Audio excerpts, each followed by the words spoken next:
Puis vers charmant village, puis vers riant bocage, lieu de séjour enchanteur, vie calme et de bonheur, vois ta belle jeunesse qui te chérit sans cesse.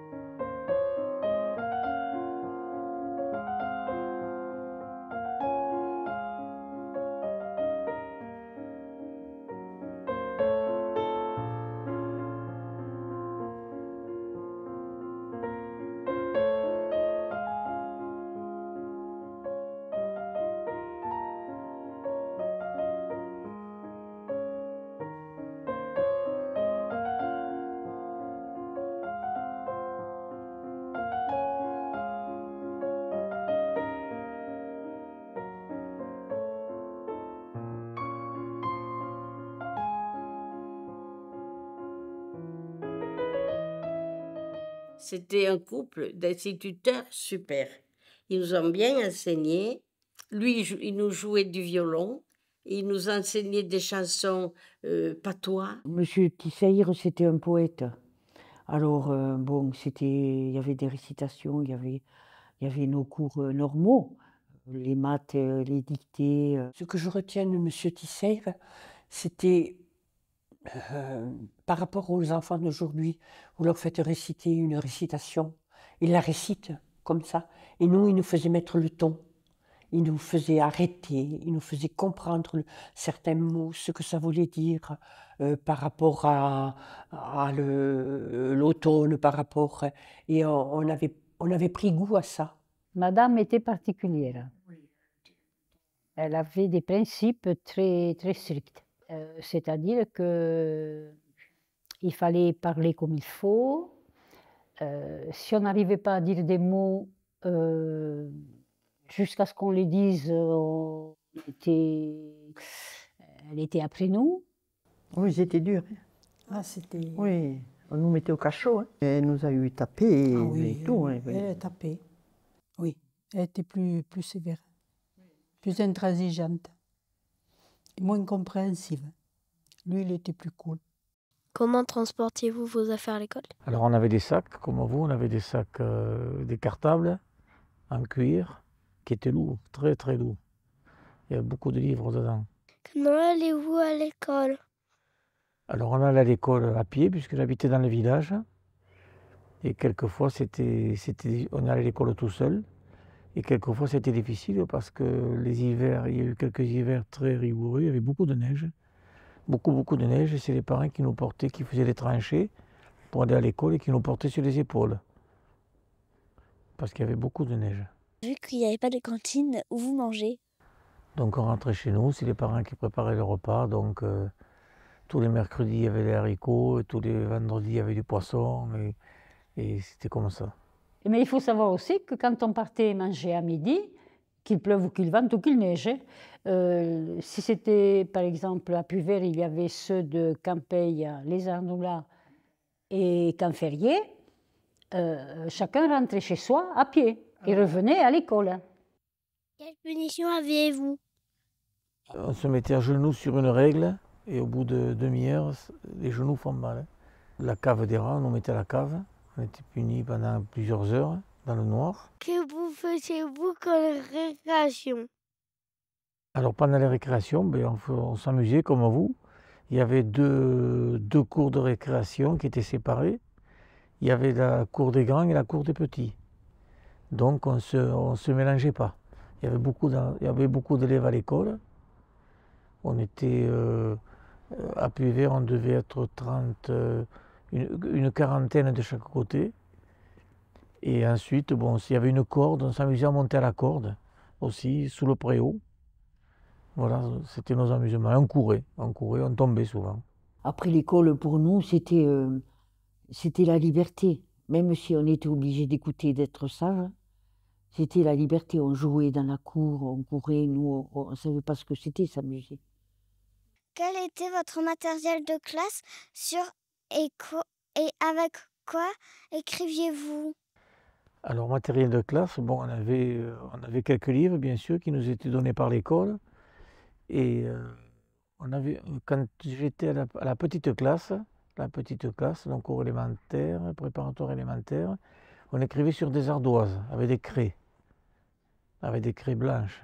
On n'avait pas droit aux craies de couleur, c'était les maîtres qui avaient les craies en couleur.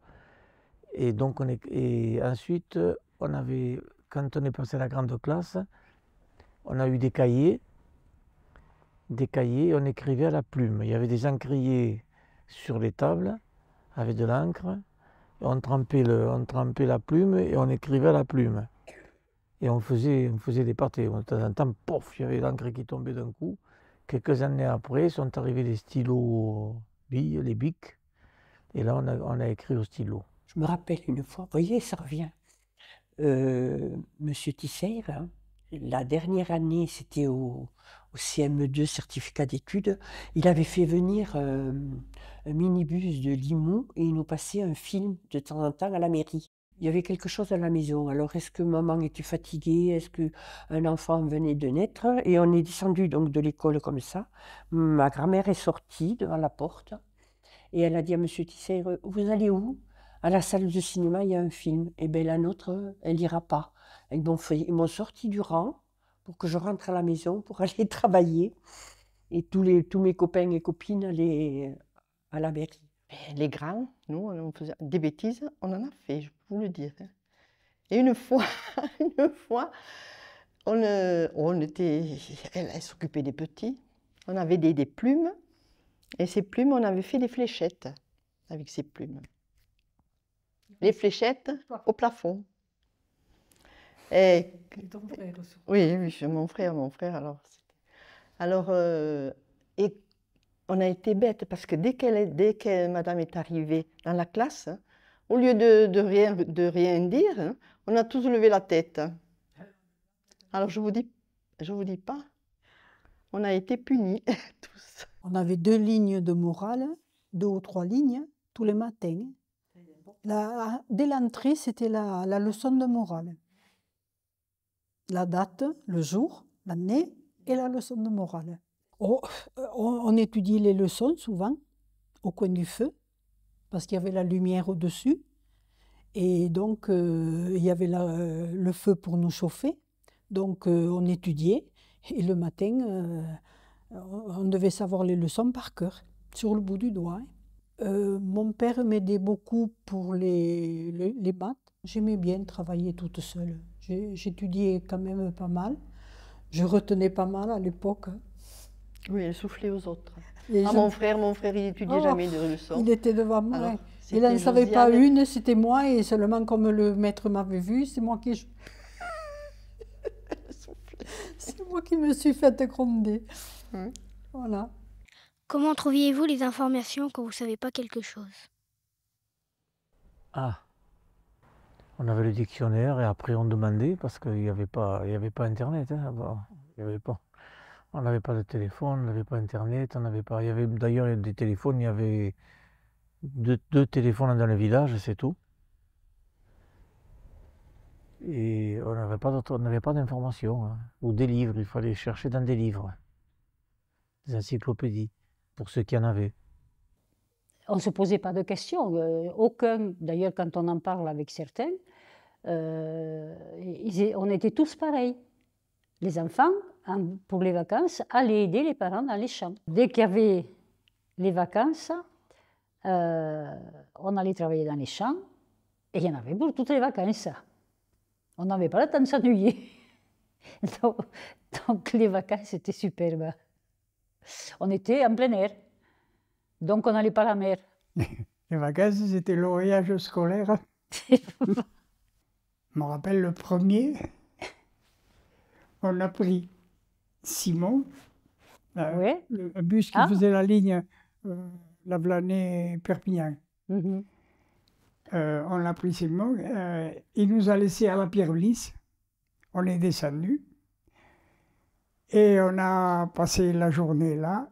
Et quand il est repassé de Perpignan, quand il Eh oui. et on est remonté. Ça a été le premier voyage scolaire. C'est-à-dire quand vous aviez fait le chemin 4 fois Campeille puis Vert, plus l'école, plus le cartable dans lequel il fallait tout emporter pour toute la semaine, même si on ne s'en servait pas, parce qu'on nous le contrôlait, si on avait ce livre pour le lendemain, et on remontait avec le cartable plein, avec le livre pour le lendemain.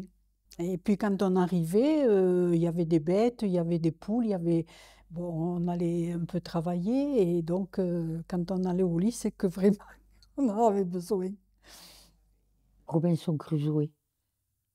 Sous mon drap, la lumière était chère, pas comme maintenant. Mais elle nous disait, on éteint, c'est terminé, la journée est finie, et puis on travaillait quand même. Et moi, j'avais les lampes de poche carrées, là, les vieilles. Je la gardais, je la piquais, je la gardais, je lisais Robinson Crusoe. On dormait toutes les Oui, deux. on dormait toutes les deux, on dormait 4 par chambre. On dormait dans des grands lits, et voilà. Il n'y avait que les bébés qui dormaient dans des petits lits en bois.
On vivait avec les grands-parents, comme avec les parents, comme avec les enfants. On vivait en communauté et il n'y a jamais eu de problème avec ça.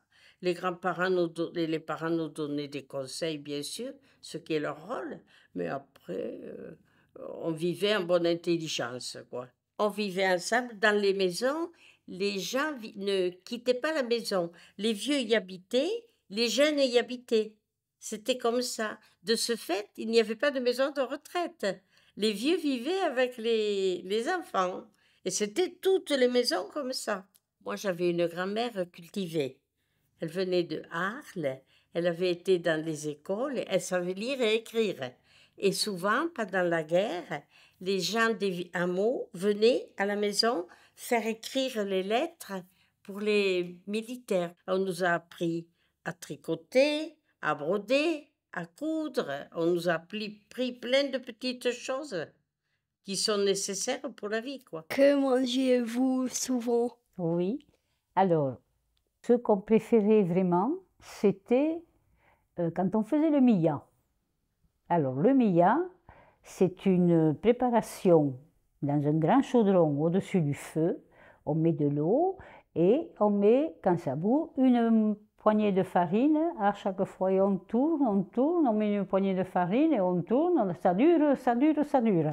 Et on mangeait ça pendant 2 ou 3 jours. Chaque jour, quand je sortais de l'école, j'avais 10 ans, hein, mais je faisais la soupe.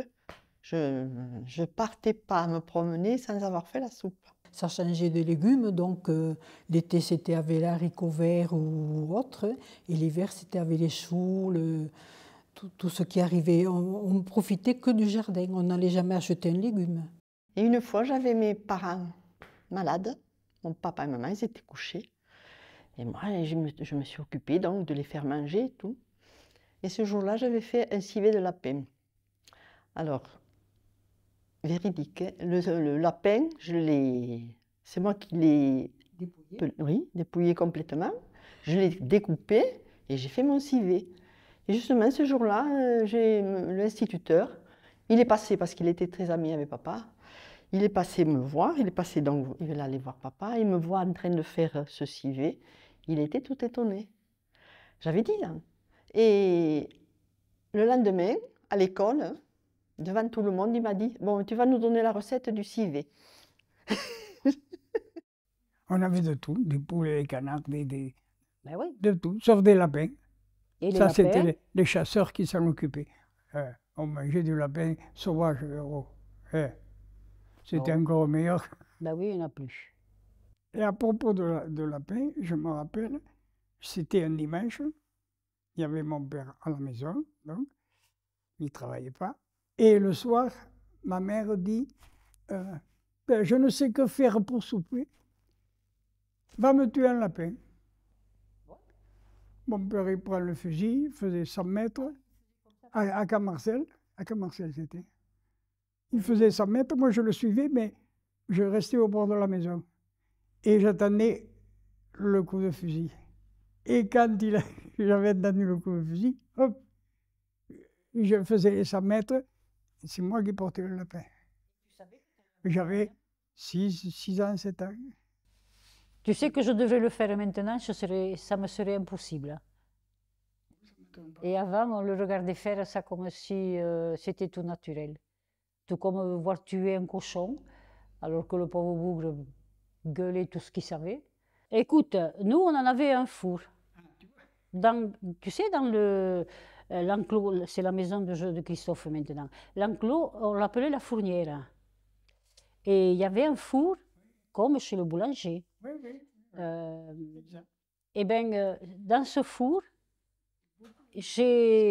ma tante m'a eu raconté que pendant la guerre, quand il y avait les Allemands ici, chacun à son tour pétrissait la pâte, la nuit, ils allumaient le four et les gens venaient faire de Campeille, donc du hameau de Campeille, venaient faire cuire leur pain. Seulement, il fallait qu'il y ait des gardes pour regarder, pour entendre les avions qui passaient, les Allemands qui passaient. Il ne fallait pas qu'il y ait de fumée qui sorte.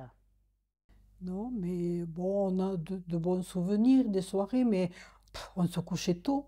Et il faisait pas chaud dans les maisons, on allait au lit. Hein, pour avoir On chaud. mettait le moine. On mettait le moine. On se déshabillait dans le lit. Oh oui. Et on mettait les affaires sous les redons pour les avoir chaudes le lendemain. On avait 5 degrés dans les chambres. Oh. Peut-être. Je devais avoir moins. Ouais. On ne savait pas ce que c'était un chauffage de toute façon. Hein. Il y avait le feu, point à la ligne. Hein. En plus, il fallait ouvrir les portes parce que les cheminées fumaient. Donc, il n'y avait pas d'insert. Hein. La veille de mon certificat d'études, elle m'a dit on va faire les tomates. Hein. Et ce n'était pas 10 tomates, c'était 30 ou 40 pieds de tomates. Hein. Il fallait faire les trous, mettre le fumier, mettre la tomate, refermer. Bon, c'était la belle vie. On n'avait pas autre chose.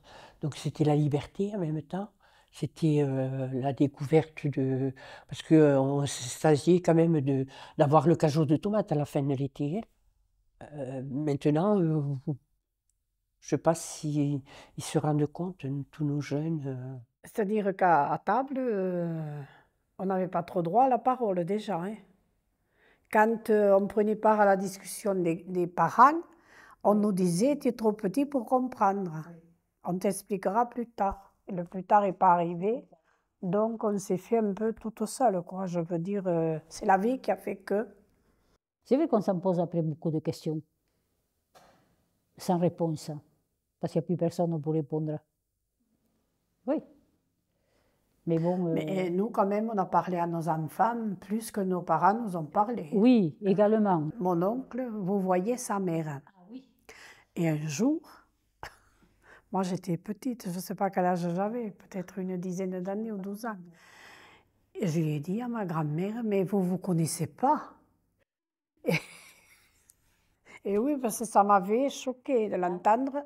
Mon oncle parlait, parce qu'il ne parlait pas beaucoup, mais là, à ce moment-là, cette fois-là, il s'est adressé à sa mère en la vous voyant. J'ai dit, mais vous ne vous connaissez pas. Non, mais c'est vrai, ça je me rappelle, oui. Ça m'avait choqué. Ah oui, là-dessus, elle était vraiment à cheval. Hein. Et oui. Dans nos familles, autrefois, ça fait partie du Zola, ça. C'était une bouche de moins à nourrir. on envoyait ailleurs. Et moi, j'ai toujours été celle qu'on envoyait ailleurs. Parce que je pleurais beaucoup, beaucoup, beaucoup, mais j'étais plus facile à vivre qu'elle. Elle répondait, elle était rebelle. Donc, on avait trouvé celle qu'il fallait envoyer ailleurs. Donc, à Puy-Vert, on me disait que j'apprenais pas bien, que ci, que là, et on m'avait mis à Cangas, chez une famille qui était des amis à papa. Donc, j'allais quand même chez moi à Puy-Vert, avec eux. Mais bon, dans la semaine, j'étais en pension chez Louis et Élise. Mon père avait un tracteur, un gros tracteur, c'était un bleu, un Ferguson. Un Ferguson.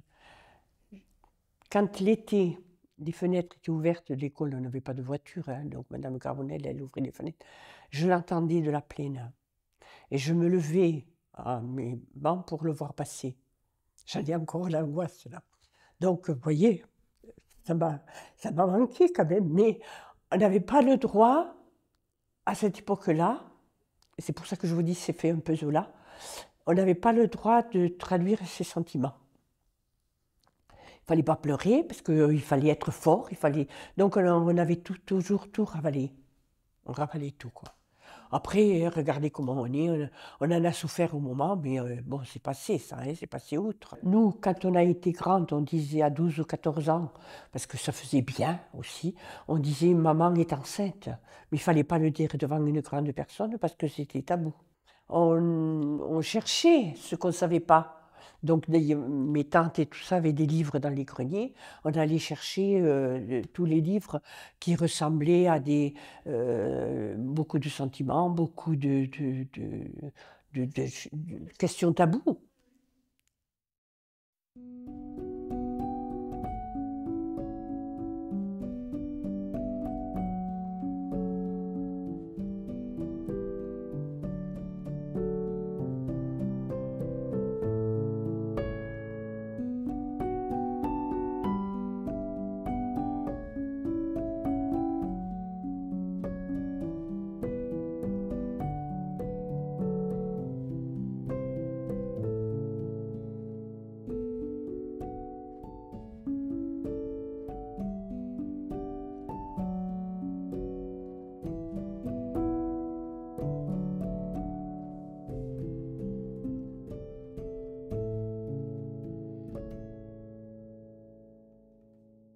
Mais on avait l'oreille et on aimait chanter, voilà. Oui, on aimait chanter, on chantait du matin au soir. Et oui, mon beau sapin, là, ce que je vous ai chanté tout à l'heure, on l'apprenait à l'école. On apprenait beaucoup de chansons à l'école. Au certificat d'études, parce qu'elle l'a passé moi aussi, on avait un truc de chant, de sport et de chant. On a eu quelques points en plus parce qu'on avait chanté. Et on n'était pas nombreux dans la classe, on était 2 ou 3 à vouloir chanter. Ma grand-mère, si jamais, je ne sais pas, j'ai employé un mot en patois, que c'est pas joli ça. Ah oui, je me faisais gronder. Ouais. Tandis que nous, ma grand-mère nous parlait patois. Eh bien oui, ouais. Entre eux, ils parlaient, des fois ils parlaient patois. Plus souvent, quand ils étaient seuls, ils parlaient patois. Ouais. Après, quand on était présents, ils nous parlaient français. Et il y a combien d'années que le patois avait été interdit? À l'école, on ne devait pas parler patois. Hein. C'était avant la guerre de 40. Hein. Et on avait intérêt à dire bonjour monsieur, bonjour madame à l'extérieur, et au curé, et au maire. Ah ben sinon, il y avait un rapport de suite. Ah, et ton fils est passé, il ne m'a pas dit bonjour. C'était les principaux du village, donc il fallait leur obéir, leur dire bonjour, être discipliné, être poli, voilà. Une chose dont je me rappelle, que je n'aimais pas ça, quand on fauchait les blés, les enfants, ils ramassaient les épis qui étaient perdus là, dans le champ. Mais avec des chaussures et des shorts. Donc, et les épis étaient coupés à cette hauteur. Je ne te dis pas ici, toutes les chevilles, c'était un sang. Mais alors, quand on se plaignait, mais c'est rien, alors que Ils avaient des bottes, de grosses chaussures, des pantalons longs. Ah ça, les chevilles intactes, ils avaient. Mais nous, bon, allez, continue, allez, vas-y. Moi, j'ai jamais vu.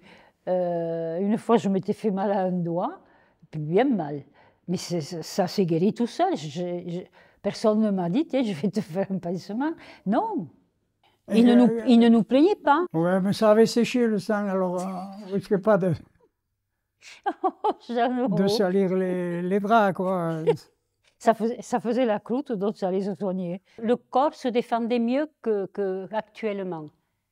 Déjà, on n'avait pas les vaccins qu'ont les enfants actuellement. Donc, le corps devait se défendre tout seul. Elle disait toujours, je suis la plus forte. Donc, on la mettait aux travaux les plus forts, les plus robustes, les plus fatigants. Et moi, c'est vrai que j'avais un peu moins de force. D'abord, je l'ai toujours. Et on me mettait à m'occuper des petits frères et sœurs. Voilà, les biberons, les soupes à donner, voilà. Je suis restée à Puvert parce que je ne voulais pas partir, parce que je ne voulais pas étudier à l'école, parce que c'était ma vie, quoi, comme ça. Avec mon père, oui. J'ai été une des premières à conduire le gros tracteur. J'avais 14-15 ans. Quand je revenais de Cangast, ma grand-mère et ma mère se mettaient la main sur la tête. Un gros tracteur, c'était, je ne sais pas si c'est... Oui, un truc comme ça. Mais moi, j'adorais ça. J'étais forte. Et voilà, j'ai connu 2 ou 3 générations de travail à la propriété. Et mon père était costaud à cette époque-là. Il m'envoyait l'herbe, il fallait que moi je l'attrape et que je la renvoie à la personne qui était dans la grange, dans la remise. Je vais vous expliquer comment on achetait les vêtements. Il n'y avait pas de magasin, il n'y avait pas de voiture, donc on ne pouvait pas... on n'avait que, pour la Toussaint, une foire où les gens achetaient pas mal de trucs pour toute l'année. Et sinon, il y avait un représentant qui venait, qui passait dans les hameaux comme ça, avec tout plein de trucs. Oui. Et on achetait les vêtements comme ça, enfin, quand on pouvait. Parce qu'il faut se dire une chose, c'est que les gens, avant, ils n'avaient pas d'argent à la maison. C'est pas compréhensible pour certaines personnes. Mais il fallait qu'ils attendent de vendre un truc, de vendre la moisson, de vendre pour avoir de l'argent. Et pour le réinvestir de nouveau dans le... Donc, il n'y avait pas d'argent. Moi, je me rappelle à Agnès et aux petites, habiller une poupée avec des vêtements de bébé, puisqu'il y en avait une chez nous, des bébés. Une bûche, on prenait une bûche, on faisait des trous dans le bois pour faire les yeux, le nez. On faisait un bonnet avec un foulard et on habillait une bûche pour jouer à la poupée. Ah oui, on s'amusait avec ce qu'on avait, mais on n'avait rien après, comme jouer, on n'avait rien. Oui, moi aussi, je travaillais à la maison, je faisais les repas, et puis on s'occupait de nous, du linge et tout, et faire les lits, personne ne nous le faisait, donc il fallait bien se le faire. Là où c'était plus marrant, c'est que les pots de fleurs. Ah, les pots de fleurs, toi aussi? On prenait les pots de fleurs sur la place, on les mettait. Et le lendemain matin, chacun cherche ses pots de fleurs. Ses femmes venaient les chercher. Ça, c'est le mien. Non, il est à moi. On n'y était pas, hein. On n'y était pas. Et non. Mais ils savaient très bien que c'était nous qui l'avions fait. Mais... Tu n'avais pas de voiture, toi, à l'époque? À 10 ans, non. Quand je suis encore plus vieux, je ne peux pas me souvenir. On ne va pas devenir sénile quand même, allons.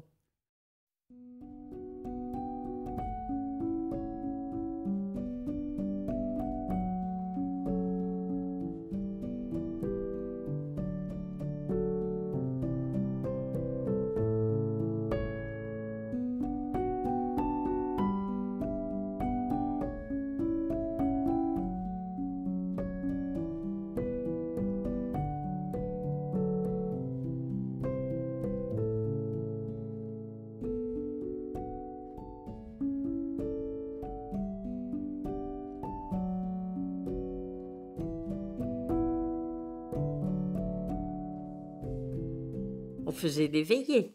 Les veillées, c'était les dames qui faisaient de la couture, qui se rassemblaient le soir.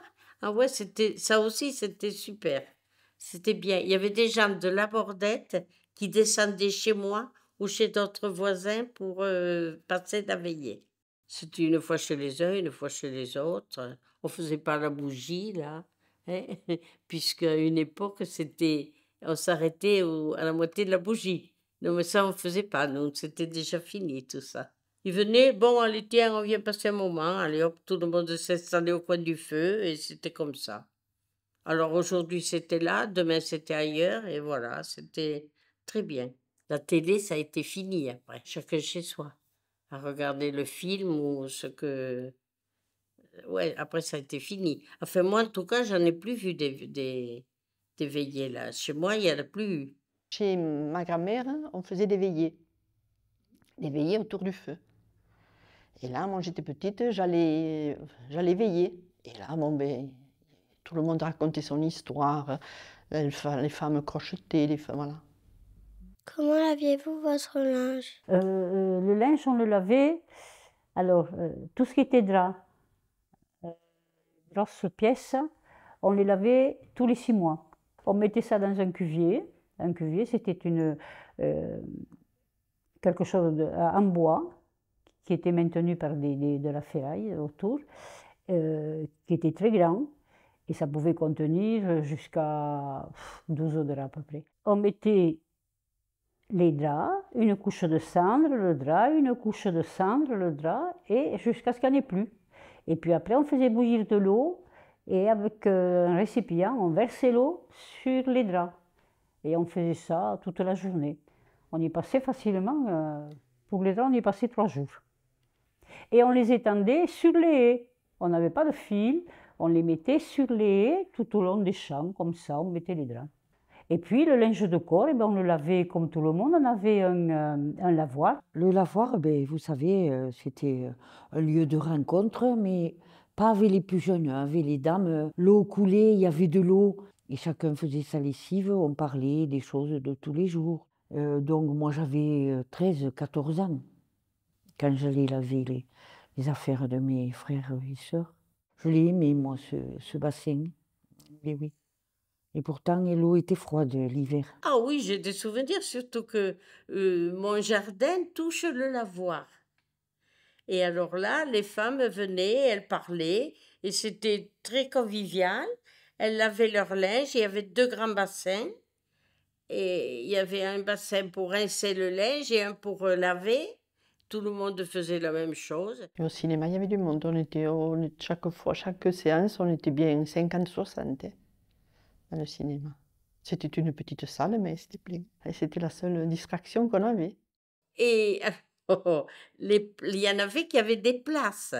On ne leur prenait pas, parce qu'ils étaient là, habitués. Et alors, les gens venaient de l'Escale, de partout. Là, je me souviens très bien. Alors, l'Escale, par exemple, ils avaient une place au cinéma. Quand ils arrivaient, c'était dans un coin, là, bien placé. Et c'était des grands films qu'on voyait. C'était bien, quoi. On en a vu de beaux films ici, là. Ouais. Et le dimanche, quand le catéchisme était terminé, le curé nous faisait passer un film, Tintin et Milou. On vous en a parlé? Mais c'était... On passait une après-midi, là. Il tournait avec la manivelle. Hein. De toute façon, on n'allait pas à la messe. Alors, On allait au catéchisme, parce qu'après, ils nous passaient les films de Tintin. Donc, ma foi, mais à la messe, dans les grandes... chaque fois qu'il y avait des messes importantes, mais après, tous les dimanches, non, on n'allait pas. Jusqu'à la communion, peut-être. On était obligé d'y aller. Ça te dit pas grand-chose, hein? Non, moi non. Hein. Moi, j'attendais dehors que les copains sortent. Ah bon, donc il y en avait qui devaient y aller. Il y en avait qui devaient y aller, alors. Ben oui, obligatoire, oui. Bien comme moi dehors. Ah oui, mais toi, la messe, oui, c'est vrai que toi, la messe, Ah non, je c'était ne suis pas ton même truc. pas baptisé, alors fallait pas Ah, je ne aller. savais pas. Non. Et bon, on avait des curés sensationnels et à l'époque, c'était pas. Ils étaient ouverts, on pouvait parler, on pouvait discuter. On allait se faire confesser. Alors, on a mangé trop de bonbons. On a Oui, mangé- on était. on n'a pas dit bonjour à cette personne. Oui. C'était des petits péchés. Plus grand, on a compris que ça servait à rien. Alors, on a arrêté de faire les prières. Puis au catéchisme, il fallait savoir les leçons. Et on avait un cahier, comme à l'école. Hein. Et il nous faisait dessiner, suivant là où on en était, sur l'évangile, il fallait dessiner le soleil avec des prières, oui, il fallait. C'était presque comme à l'école. Hein. Ça, c'était le matin. Et après, l'après-midi, on avait les jeux. Et puis, il nous faisait jouer devant l'église. Il allait nous acheter des balles à l'épicerie qui était à côté, parce que souvent, on les perdait. Et tu te rappelles, la Bético, oh, il était charmant, cet homme. Quand mon grand-père est mort, notre grand-père est mort, moi j'avais l'aîné de mes filles. On ne préservait pas les enfants comme maintenant. On ne va pas le voir parce que elle sautait sur son lit, Pascal. Et elle essayait de le réveiller. Elle n'a jamais été traumatisée par ça et nous non plus. Hein. Nous, on a vu tous les morts de la famille. Et moi j'aimais en plus habiller les gens et aider à les habiller. J'ai aidé Henri Sabatier, plus d'une fois je l'ai aidé à habiller les personnes. La commune donnait le cercueil. Je ne sais pas s'il y avait une petite participation, mais on avait tous le cercueil. Enfin, ils avaient tous le cercueil fait avec le bois de la commune. Ils fermaient les cercueils et puis c'était les employés de mairie qui portaient les cercueils. Il y avait une auto et je vous parle un peu en avant là. Parce qu'à l'époque, moi j'ai connu le corbillard. Tiré par un cheval et un corbillard, on mettait le cercueil dans le corbillard et on partait au cimetière. Comme une calèche d'autrefois. Quand les gens mouraient, vous voyez, il y avait du monde aux enterrements parce qu'on ne se connaissait pas trop, mais on sait qu'il était de Puvert. Voilà. On allait pleurer au cimetière et puis on allait danser. C'était bien. Tati Jeannette, elle avait perdu sa belle-mère, donc elle portait le deuil pendant 6 mois. Après, elle portait du violet et elle remettait peut-être des affaires un peu plus colorées. Et si entre les deux, elle perdait encore quelqu'un, elle se remettait en noir, si bien que ma grand-mère, par exemple, on l'a toujours connue en noir. Non. Toujours connue en noir. Mais parce qu'il y avait des rituels comme ça. Qu'on marque le départ, le respect de la famille, de celui qui est parti, un petit peu, oui, mais pas tout le temps comme elle faisait, pas un an. Hein. On avait un vieux docteur qui s'appelait Monsieur Anduze, qui était un arpaillant. Hein. C'est vraiment, il avait le chapeau noir comme autrefois. C'était un bon docteur et il passait vraiment dans les maisons quand, chez nous, quand moi j'avais des angines et les angines, c'était terrible. Donc il lui disait à ma grand-mère, laisse-la au lit parce qu'elle est fatiguée, laisse-la au lit 8 jours. On restait à la maison, mais 8 jours. On a eu la rougeole, la coqueluche, tout ça, bon ça c'était assez important. Mais les petites choses qu'on traite maintenant pour les jeunes, ou le mal de gorge, ils vont à l'école de suite. Non, autrefois non, on restait à la maison, au chaud, et voilà. Il n'y avait pas plus de médicaments que maintenant. Hein. Il y avait l'aspirine et l'aspro à l'époque.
À quoi servaient les halles? Alors les halles, elles servaient à plusieurs choses. Elles servaient déjà aux enfants à s'amuser. Elles servaient pour les fêtes. Il y avait énormément de fêtes, pour les foires. Elles servaient aussi pour la tonte des moutons. Une fois par an, les propriétaires de moutons venaient ici et ils faisaient la tonte des moutons et la vente de la laine. Il y avait énormément de fêtes pour les foires et il y avait du bois. C'était du bois qui fermait les arches là. Extérieurement, c'était de la terre battue. Et puis il y avait régulièrement les marchands qui venaient. Il y avait beaucoup de marchands ambulants qui venaient vendre des chaussures, qui venaient vendre des vêtements. Il y a eu même des concours de judo ici, des compétitions de judo, je crois, à l'époque. Voilà. Oui, du tennis de table, il y a eu. Voilà, il y avait les tatamis, il y avait les enfants qui jouaient. Pourquoi faisiez-vous des fêtes? Mais on faisait des fêtes parce que c'était un plaisir de faire des fêtes. Et puis c'était local. C'était des fêtes que la mairie organisait. Il y avait d'abord Pentecôte, le 14 juillet, la Toussaint et le 11 novembre. Pour le carnaval, en quoi vous déguisiez-vous? On se déguisait en fonction du char qu'on faisait. Des chars dans tout le village. Il y avait au moins 5 ou 6 chars. Il y avait une dame à Chalabre qui louait des vêtements, donc on louait en fonction du char qu'on suivait. Mais on mettait surtout des masques parce qu'on ne voulait pas qu'on sache qui on était. Comment étaient les fêtes avant? On attendait ça avec beaucoup d'impatience parce qu'après, dans toute l'année, il n'y avait plus rien. Donc, et puis, bon, à l'adolescence, ça nous apprenait à danser, à sortir, à se maquiller. Et c'était bien parce que dans les familles, il venait beaucoup de parents qu'on ne voyait qu'à ce moment-là. On se réunissait.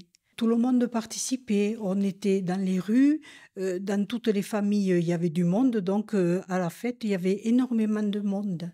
On traînait des vêtements neufs. Et pour nous, c'était quand même bien parce que ça n'arrivait pas souvent qu'on ait des vêtements. Un manteau, on en faisait 3 ans, 4 ans. Et puis, il passait souvent à la petite dernière ou au petit dernier. Bon, on avait moi, j'avais... la veille de la fête de la Toussaint, il y avait la foire de la Toussaint. Et donc, il y avait beaucoup de marchands qui venaient, qui savaient que c'était une foire importante. Et il y avait un magasin de chaussures qui se mettait tout le long de ma maison. Et là, on achetait les chaussures d'hiver, donc style patogas. Hein? C'était pas élégant, mais bon. Et on était fiers parce qu'on avait des chaussures neuves. On faisait le tour de Puvert, mais forcément, on passait devant tous les cafés. Et le Puvert, c'est petit, donc tout le monde s'arrêtait dans tous les cafés. Osmin, c'était le maire du village, c'était un cousin de ma mère, donc un cousin à nous au 2e ou 3e degré même, je crois. Et donc, comme on était toujours préservé par quelqu'un de la famille, on avait le droit de les suivre. Et on avait 13 et 14 ans. Un jour de 11 novembre, c'était qu'on avait le droit de rien refuser aux anciens combattants. Eh bien, on buvait comme eux. Et moi, j'avais bu cette journée-là, en faisant les 4 cafés, 14 guignols kirsch. Bon, c'était des petits, mais à la fin, je suis rentrée, j'étais saoule. Mais j'étais préservée parce que j'étais avec le cousin de la famille. On ne m'avait pas grondé, on m'avait pas... Peut-être que j'étais partie me coucher, je ne m'en rappelle pas. Hein. Mais ça, je me rappelle. Hein. Je me rappelle 14 guignols kirsch. C'était bon quand même. Et puis sur le parapet qui est en face de la chapelle, un petit peu plus loin, mais il était plein, hein, il y avait tellement de jeunes, parce que les jeunes dans les hameaux venaient aussi. Même à l'époque, nous, on n'a pas connu, mais la génération avant nous, la génération de maman, par exemple, ils allaient y danser, oui. C'était après la guerre, ça. Il y avait quelqu'un, je sais pas, un accordéon, ils allaient danser vers là-bas. Ils dansaient sur la route. Quelle danse faisiez-vous? Alors, on était jeunes, on apprenait avec des personnes un peu plus aguerries et plus âgées que nous. Et on dansait toutes les danses, Germain, oui. Et on dansait le tango, on dansait la valse, on dansait le quadrille. Et interdit de dire non à quelqu'un qui venait te chercher pour danser. J'aimais beaucoup danser et pour le 11 novembre, on avait ordre de ne refuser aucune danse aux anciens combattants. Il faut dire que les anciens combattants, ils avaient entre 40 et 50 ans, et nous, on avait 15 et 16 ans. Donc on apprenait à danser, et on préférait bien sûr les jeunes de notre âge. Mais c'était interdit de leur refuser une danse. Par respect, par devoir, par considération, avec ce qui s'était quand même battu pour nous tous. Et voilà, on leur devait ça. Quand il y avait un bal, les mères venaient guetter les filles, surveiller les filles. Quand il y a une fille qui dansait trop souvent avec le même garçon, la mère s'en mêlait. Souvent, la mère s'en mêlait. Et on va rentrer, on va machin, tout ça, et laisse-le, et viens t'asseoir à côté de moi. Ah oui, c'était comme ça. Nous, non, nous, on n'avait plus notre mère. À 15 ans, 16 ans, on avait un père qui était assez cool et sympa et gentil. C'était une patte et il nous faisait confiance. Voilà, ouais. Parce qu'une fois, moi, j'étais assise à côté, je ne dirais pas qui c'est, d'une mère, et sa fille vient s'asseoir sur ses genoux. De la mère. Et donc, il y avait un moment qu'elle dansait avec le garçon, et il vient la chercher pour danser. La mère, elle sort une aiguille, petite aiguille à coudre, elle lui dit « n'y va pas ». Alors elle se levait pour y aller, « pique-le », elle lui dit « pique-le ». Et donc, voilà comment ça se passait. Ah non, mais c'était la folie. Hein. Et puis, elle restait jusqu'à la fin du ballet. Ah oui? Ah oui, oui, pour voir si elle ne partait pas. Ça se faisait machinalement pour les fêtes, des fois quand on dansait. C'était plus facile. Hein. Et puis après, on ne le revoyait plus parce qu'il était reparti. Mais on était comme tous les jeunes, à 15-16 ans, on regardait les garçons. Donc on avait interdiction de les regarder. Parce qu'on nous avait toujours dit à la maison, quand vous regarderez un garçon ou un homme, ça sera pour vous marier. Donc le premier qu'on trouvait, on allait se marier avec. Et bon, 15 jours après, des fois, c'était fini. Et on en a eu un autre, on allait encore se marier avec celui-là. Les cachettes pour rencontrer les garçons. Oh, vous n'allez pas tout nous demander quand même comme ça. J'en avais une, vous savez, derrière, au musée. Il y a la petite cabane en bois, là. Et avant, c'était comme un abri de jardin, mais qui était vieux.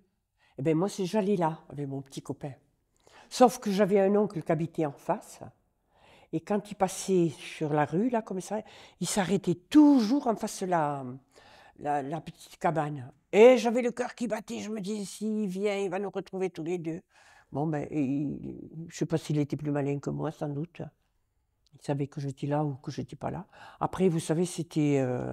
on ne couchait pas, hein. C'était un petit bisou, parce qu'à cette époque-là, on ne couchait pas. C'est-à-dire qu'à l'époque aussi, les garçons, ils faisaient plus attention que nous. Je veux dire, ils étaient plus... C'était pas de suite fixé là-dessus. Non, voilà. Sur la question de la relation. Oui, mais nous, moi, je me suis mariée, j'avais 18 ans. Moi aussi. Et Oui. on me l'a faite, la dérogation. Moi non. C'était passé alors, après.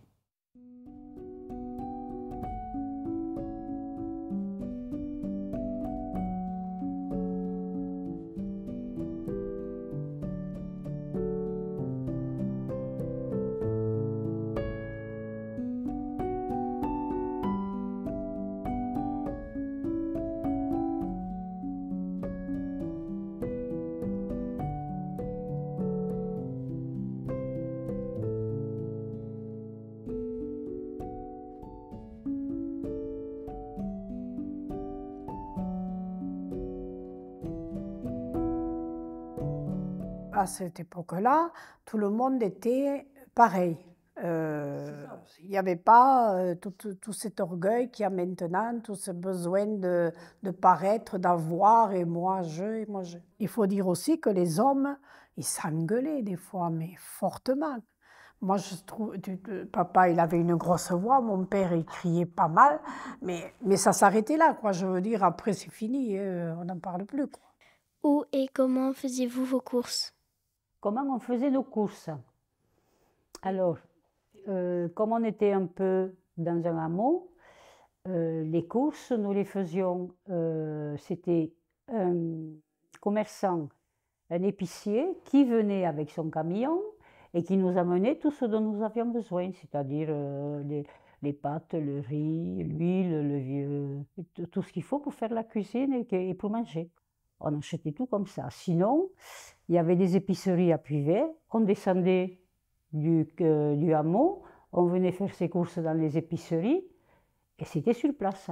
4 cafés, 3 épiceries, la boulangerie. Et moi, en face, bon, mais seulement c'était quand même, j'étais petite. J'avais un cordonnier en face de ma maison. Et je me souviens, mais il y avait une fenêtre, j'allais m'asseoir là et on passait de bons moments ensemble. Il était c'était un peu en contrebas. Moi, j'étais assise sur la fenêtre et là, bon, ben, il nous montrait comment il travaillait, tout ça. Et même le boulanger, on savait comment il faisait le pain, hein. Moi, je l'avais en face. J'y étais tout le temps. D'ailleurs, j'étais amie avec une des filles hein, qui était de mon âge. Et pour les fêtes ou des fois le dimanche, on y portait un rôti. La femme du boulanger nous le mettait dans le foyer et après on allait chercher le rôti qui était prêt. Elle nous le faisait cuire. Et il y en avait pas mal hein, comme ça qui le faisaient. Quand les agriculteurs, tout ça, on avait une règle comme ça. On prenait le pain, il marquait une raie sur la réglette. Et quand la réglette était pleine, on allait payer le pain. Et alors souvent, ils se payaient avec des fagots. C'était un troc. Alors à chaque fois, ils marquaient combien de pain on prenait. Alors c'était des pains de 2 kilos. Et on en faisait 2 jours, 3 jours. Parce qu'on en mangeait du pain avant. Quand on avait des œufs à l'épicier qui passait, on vendait les œufs et on pouvait acheter de la nourriture comme ça. Voilà, c'était le troc d'avant. Alors nos épiceries, c'était des petits supermarchés. Il y avait de tout. De tout. Dans la mercerie, tu partais par exemple à l'hôpital, tu te manquais un pyjama, tu allais à l'épicerie, tu avais ton pyjama. Quelle est l'histoire du lac et quand on l'a construit? C'était un grand champ qui était cultivé, qui était déjà dans l'eau. Il y avait de l'eau, je crois. Bon, et la municipalité a décidé de faire un lac, là. Donc, les travaux ont commencé en 70-71, je pense. Voilà. Quel est votre meilleur souvenir au lac? Mes meilleurs souvenirs au lac, c'est quand j'amenais mes enfants, bien sûr, et que j'avais peur qu'ils se noient, parce qu'il n'y avait pas de maître nageur à l'époque. Et ils ont appris tous à nager au lac, tout seuls. Hein. Ils se jetaient à l'eau et ils faisaient comme ils pouvaient, mais j'ai des nageurs à la maison. Hein. Moi, je n'ai pas vécu ici pendant 50 ans et je revenais chaque été. Et chaque été, comme c'était la fête au lac, j'ai un bon souvenir des sons et lumières. C'était magnifique.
Je crois que à cette époque-là, on ne se posait pas la question, il fallait partir, il fallait travailler, et c'est tout. Tu penses comme moi, là.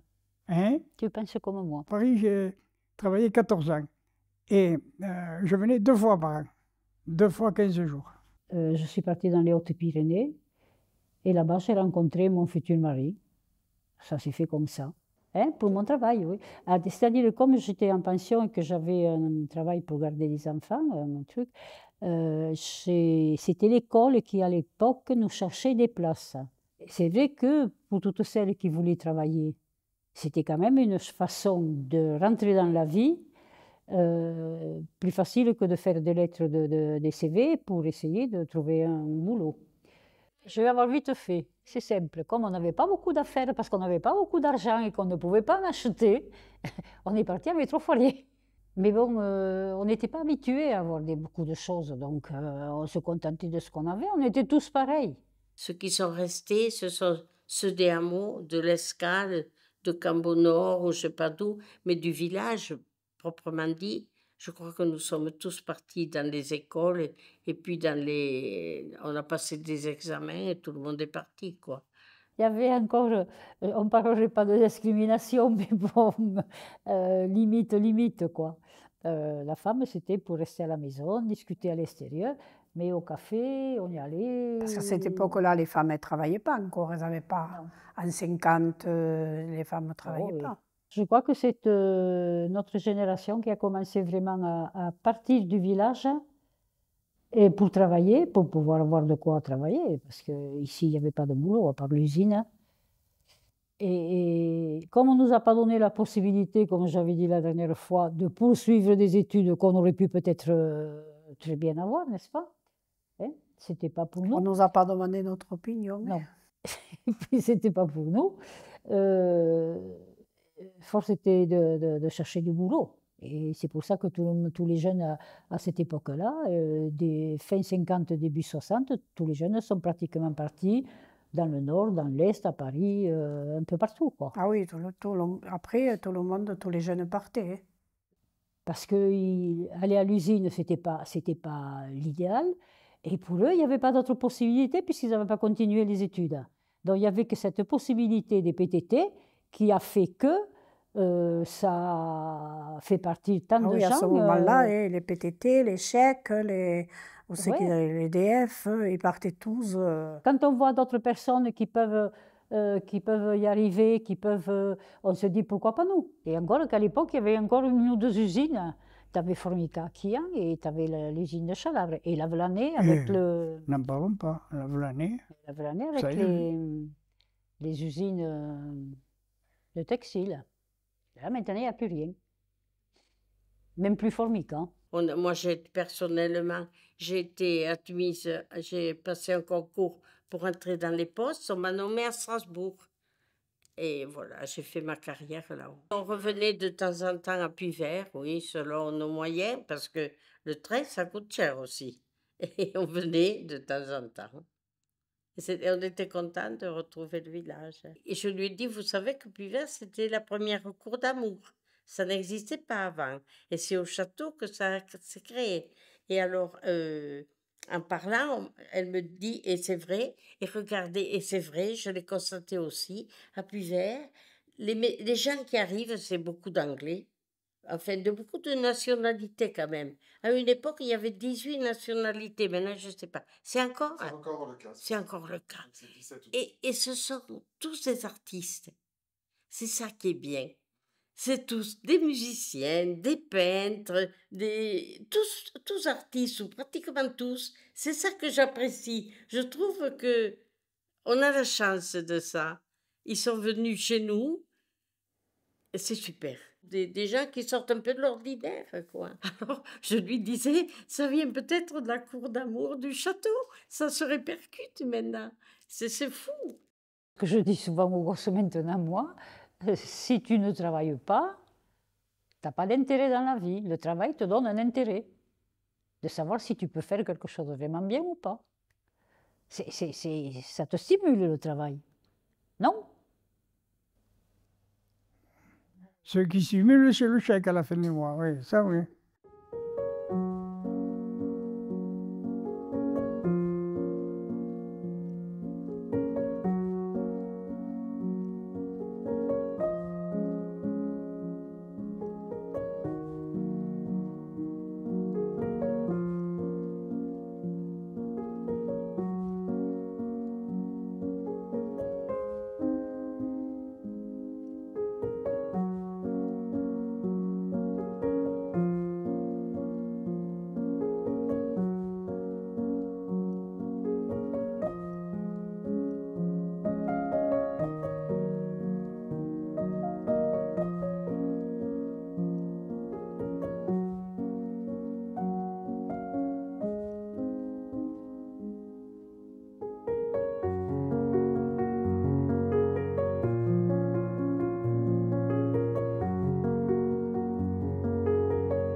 avec sa plaine, ses vastes, ses prés et ses blés d'or, que le vent berce à son haleine, sa chapelle et son château fort, entouré de bois de sapins et de beaux chênes par centaines. Avec ses camps même lointains, répétons tous avec entrain. Allons les verts, vive puis verts,